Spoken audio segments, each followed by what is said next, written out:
really you have potential to show 6 possible cards, and I'll show you how we're going to do this.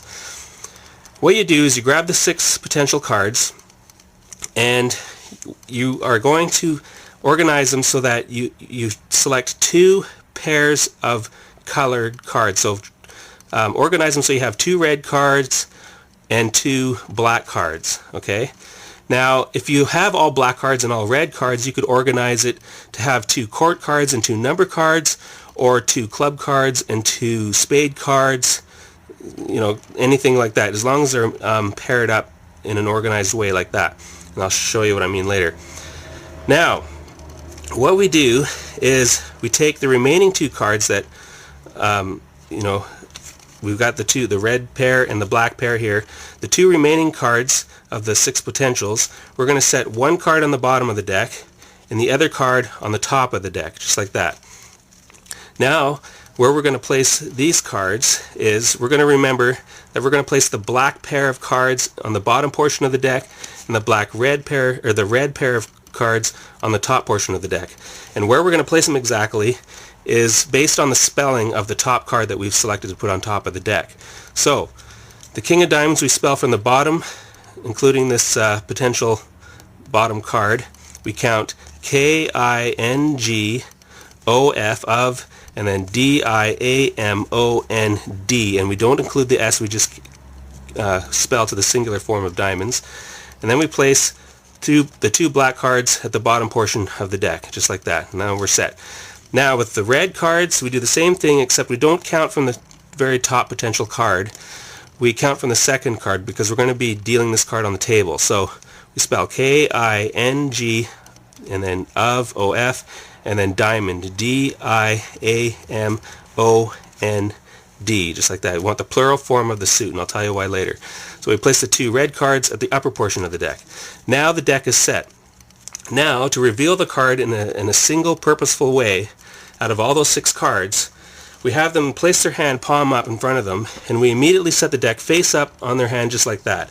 Now, this being a potential card that they could have chosen, if that is their card, they'll immediately react and see their card and go, wow, how'd you do that? They'll be totally blown away. And then obviously the trick ends there. Now, if there's no reaction, you simply just move along like this wasn't meant to be their card, and you state that you're going to get them to flip the deck over, and that the top card that they flip up will resemble their thought of card. So then they go to turn the deck over, they flip up the top card. Now, if this was their thought of card, which potentially it could be, they would be totally blown away, and you would know to end the trick there.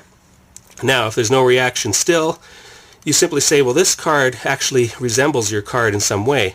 And you go to explain that you notice that the color of the card is red, and then you ask them, you say, is your thought of card a red card? Now, in this case, our card is the Ace of Spades, and it's not, so we say no.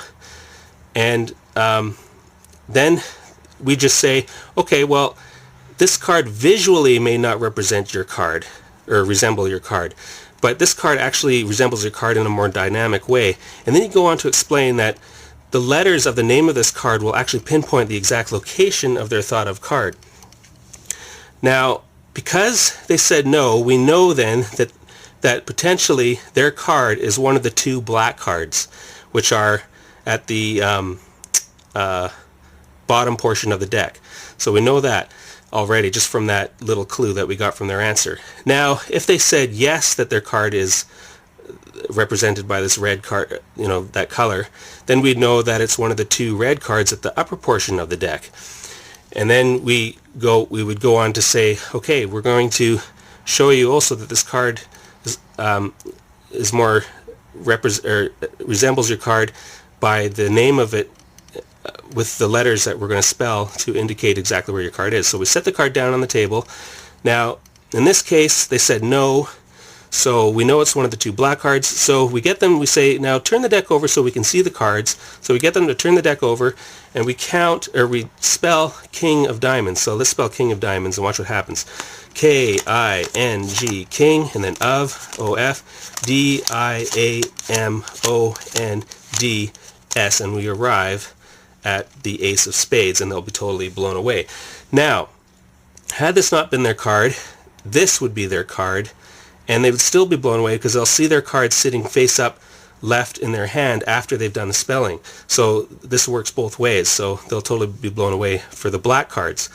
Now, had it been the red cards, all you do is you'd get them to spell, and it's important that you get them to flip the cards face up as they spell off the top of the face down deck. So you spell KINGOFDIAMONDS, and this would potentially be one of their thought of cards, and they'd be blown away to see it right there. Now, if it isn't, you'll know, of course, based on their reaction, that it's not their card, but then you continue to say, well, believe it or not, after you've spelt it, that the next card sitting on the deck is the card that you thought of, and then bang, that would be the other potential card to be revealed as their thought of card, and that's how that would end. So anyways, I hope that makes sense, and if you have any questions, please feel free to message me and I'll help you with anything you need to know. So thank you for watching, and catch you again next time.